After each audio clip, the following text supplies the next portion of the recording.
nama aku Thea, Aletheia Pramesti. Sekarang aku adalah mahasiswi master di Queen Mary University of London di jurusan International Public Policy, kebijakan publik internasional. Kebijakan publik itu secara umum tuh membicarakan tentang kebijakan-kebijakan pemerintah. Kan kebijakan itu umum sekali, banyak yang di cover, dari kesehatan atau tentang pendidikan, budaya, termasuk juga tentang misalnya apakah boleh ada pembangunan institusi budaya di sini, di situ, gitu. Hari ini aku akan membawakan topik tentang Taman Nasional Komodo dan konflik di situ. Apakah itu boleh terjadi atau tidak? Apakah itu etis secara dari segi, misalnya segi lingkungan, segi budaya, supaya ada win-win situation ini kita tanyakan kepada 3 teman yang berbeda. Ada yang Willy, umur 10 tahun, ada Tim, umur 15 tahun, dan ada Paulus yang dewasa.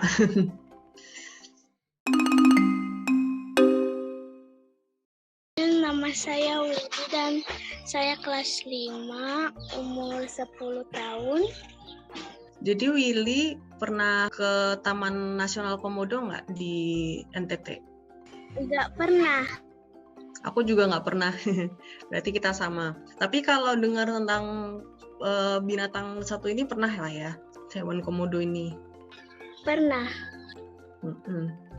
Nah, hewan komodo ini karena langka jadinya dilindungi oleh undang-undang, oleh pemerintah. Nggak cuma pemerintah Indonesia, tapi juga pemerintah dan organisasi-organisasi internasional yang memang urusannya itu melindungi budaya, melindungi binatang-binatang, melindungi tempat-tempat bersejarah. Nah, nama organisasi yang melindungi binatang komodo ini namanya UNESCO. Nah, ini tuh ada dilema nih, Willy. Jadi pemerintah itu pengen punya taman yang besar itu, taman yang untuk rekreasi, jadi taman komodo yang banyak turis. Nah, tapi tuh orang-orang di UNESCO bilang, waduh jangan dulu, soalnya gimana dengan keselamatan hewan-hewan langka ini? Kalau misalnya Willy jadi menteri pariwisata, gimana caranya supaya si pemerintah itu bisa membangun taman wisata, tapi bisa juga melindungi hewan-hewan si komodo-komodo itu? Willy akan apa? Willy bakal membangun tempat komodo itu, tapi tempat komodonya itu tuh harus aman, kayak biar nggak terancam gitu. Dikasih pagar gitu biar nggak ada pencuri komodo. Misalnya kan ada orang-orang yang mau mencuri komodo. Kalau misalnya pemerintah datang terus bilang, nggak apa-apa kok, nanti nggak akan kenapa-napa lingkungannya, itu kira-kira Willy bakal tetap percaya atau nggak, tetap bakal membolehkan atau nggak? Kalau Willy sih setuju. Soalnya pasti pemerintah itu tuh kayak nggak salah. Yang penting aman aja gitu. Yang Willy pelajari dari Kak Thea sih tentang komodo, permasalahan pembangunan dan juga lingkungan.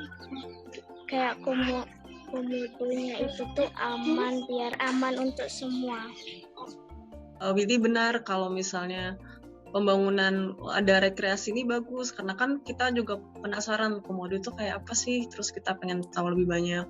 Tapi kita juga harus mementingkan keselamatan komodo, terus keselamatan orang-orang yang tinggal di sana juga, dan lingkungan.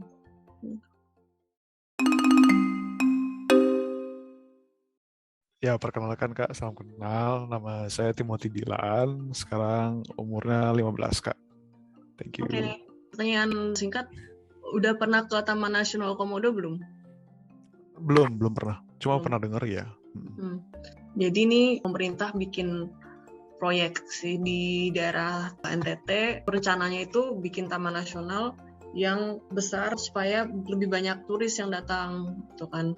Pemikirannya semakin bagus wisatanya di situ kan, semakin terbangun, semakin banyak orang yang datang ke sana. Berarti kan akan sampai ke bikin orang sejahtera di daerah NTT. Kalau UNESCO, tim udah pernah dengar atau kira-kira sejauh mana pernah dengar? Iya, udah pernah dengar kok. Ya yang biasanya dikaitkan dengan UNESCO kan kayak menjaga kultur. Contohnya kalau di Indo kan misalnya kayak Borobudur itu kan dijaga UNESCO juga ya setauku ya. Sama. Nah itu memang mandatnya organisasi internasional ini untuk menjaga perdamaian dan kerjasama antar negara melalui edukasi, sains, budaya, dan termasuk tempat-tempat bersejarah dan hewan-hewan langka seperti Taman Komodo itu. Jadi intinya ada dua pihak pemerintah Indonesia sama pihak luar negeri ini si UNESCO, dan mereka memiliki keputusan jalan yang berbeda. Yang satu pengen maju proyek, yang satu pengen proyek kalau bisa malah nggak usah ada kalau misalnya membahayakan binatang-binatang langka gitu.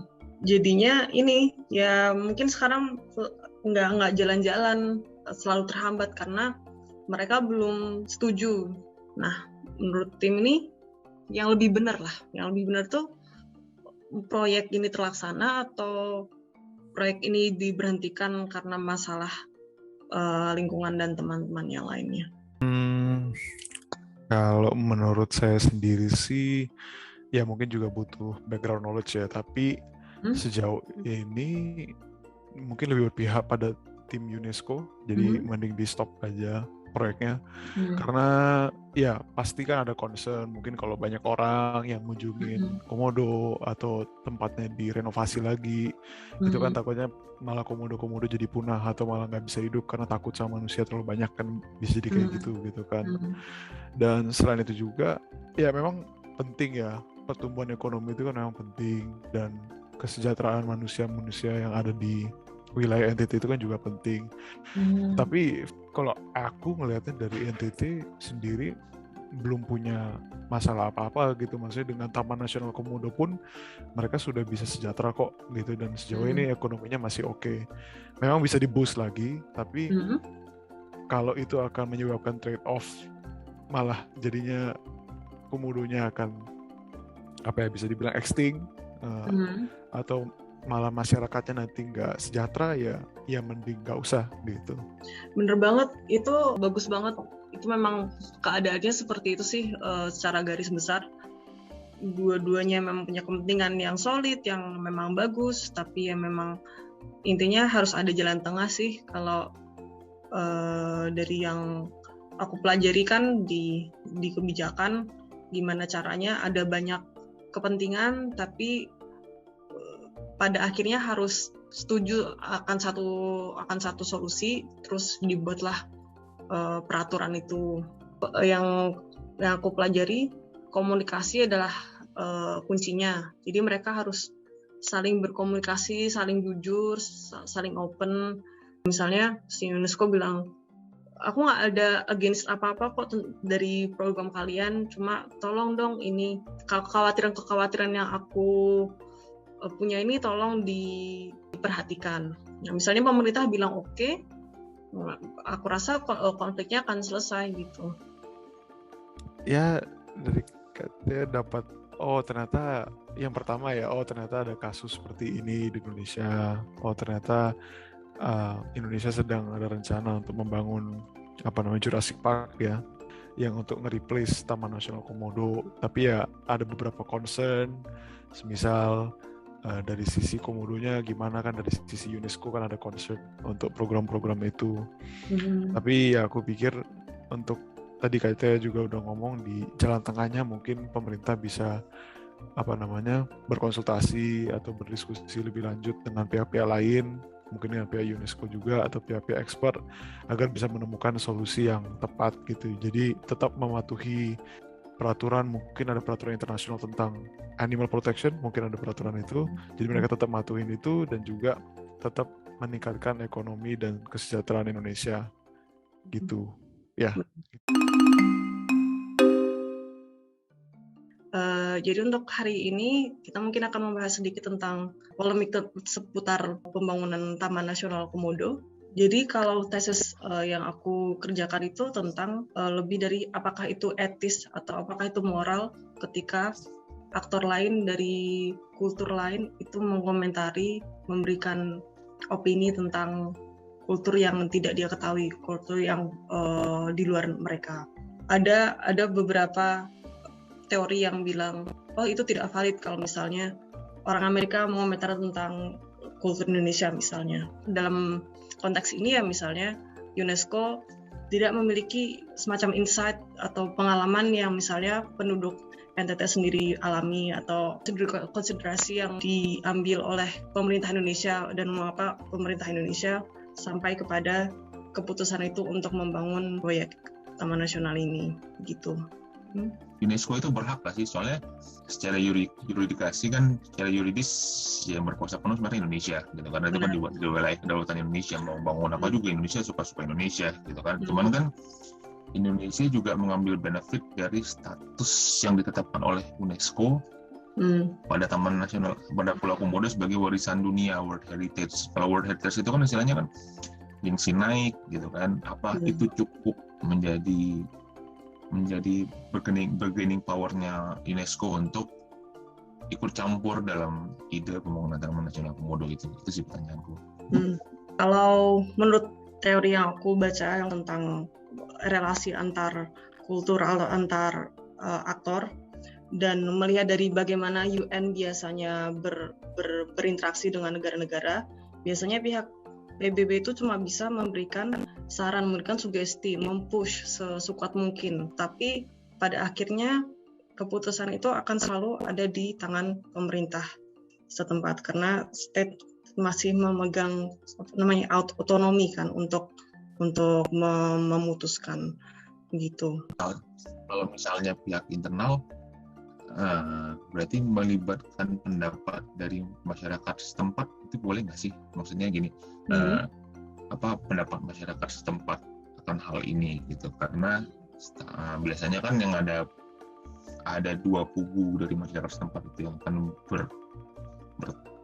berpendapat beda adalah satu kubu yang mementingkan warisan budaya mungkin akan jalan dengan UNESCO karena ketika mereka bilang ini eksploitasi alam tempat tinggal saya gitu, nanti punah Komodo, warisan nenek moyang saya hilang gitu. Pembangunan ini nggak sesuai AMDAL dan segala macam. Cuman pasti ada satu suku kubu lagi yang bilang ya kami akan, masyarakat lokal akan diberdayakan sehingga memberikan pemasukan kepada masyarakat lokal, meningkatkan ekonomi lokal. Nah ini bisa nggak sih jadikan patokan oleh UNESCO misalnya masyarakat sekitar cenderung ke arah yang mana sih gitu, sehingga nanti kalau mau kasih kritik ke pemerintah Indonesia bisa based on real opinion gitu, from the locals gitu. Bisa nggak sih? Jadi I think that's a good point. Setahu aku cara supaya suatu opini eksternal itu bisa lebih valid itu ada dua cara paling nggak. Yang pertama konsultasi dengan si implementer utamanya. Terus jalan kedua adalah langsung dari objeknya yang tinggal di situ. Yaitu tadi misalnya komunitas orang-orang religious leaders bahkan atau kepala-kepala suku. Kembali nanti pada akhirnya kebijakan yang akan terjadi nanti itu tergantung dari segala pergumulan interest yang berbeda ini, dari interest UNESCO, interest pemerintah, interest local community. Biasanya nanti ada banyak faktor yang akan akhirnya menjatuhkan semacam dakwanya itu. Menarik sih karena misalnya karena saya bilang ya pemerintah nggak mempedulikan, karena kan UNESCO ini dianggap perwakilan dari dunia barat. Nah, perwakilan ide dari dunia barat yang maksudnya seperti ada isu postkolonialisme gitu, Eurasianism, kayak seperti misalnya mereka masih pengen menunjukkan kuasanya gitu. Cuman kenapa pemerintah Asia itu, pemerintah negara-negara developing country sedikit mengabaikan arahan-arahan dari UNESCO ataupun pihak barat, karena mikirnya mereka kan sudah dengan datang dari latar belakang negara sudah developed, negara maju gitu. Ketika bakar sampah saja sudah ada peraturannya, sedangkan di Indonesia bakar sampah daripada dibuang mendingan bakar sampah aja, polusi udara lain-lain lah gitu. Jadi kan kayak mereka sudah bisa memikirkan masalah kesejahteraan lingkungan lah, terus konservasi alam dan sebagainya. Karena orang Indonesia masih perut aja dulu bahan pikiran utama gitu, ngenyangin perut gitu. Makanya ya pasti lebih cenderung ke ekonomi, mungkin itu nggak sih gitu pertentangan yang ada gitu. Entah orang Eropa udah mikirin macam-macam karena udah kenyang, orang Indonesia mikirin masih perut gitu. Disitulah kita bisa melihat perbedaan yang lebih mencolok lagi antara dua belah pihak. Yang satu masih banyak hal-hal basic yang masih dipikirkan, yang satu lagi nggak punya concern kayak gitu kan, makanya mereka bisa memikirkan tentang lingkungan. Nah, ini dimana negosiasi untuk mencari common ground itu penting.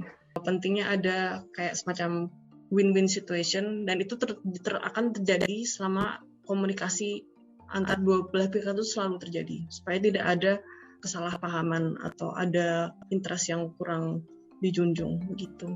Cukup menarik infonya, thank you atas penjelasannya. Jadi lebih dapat pandangan baru akan bagaimana cara menemukan solusi akan pembangunan Taman Nasional Komodo ini.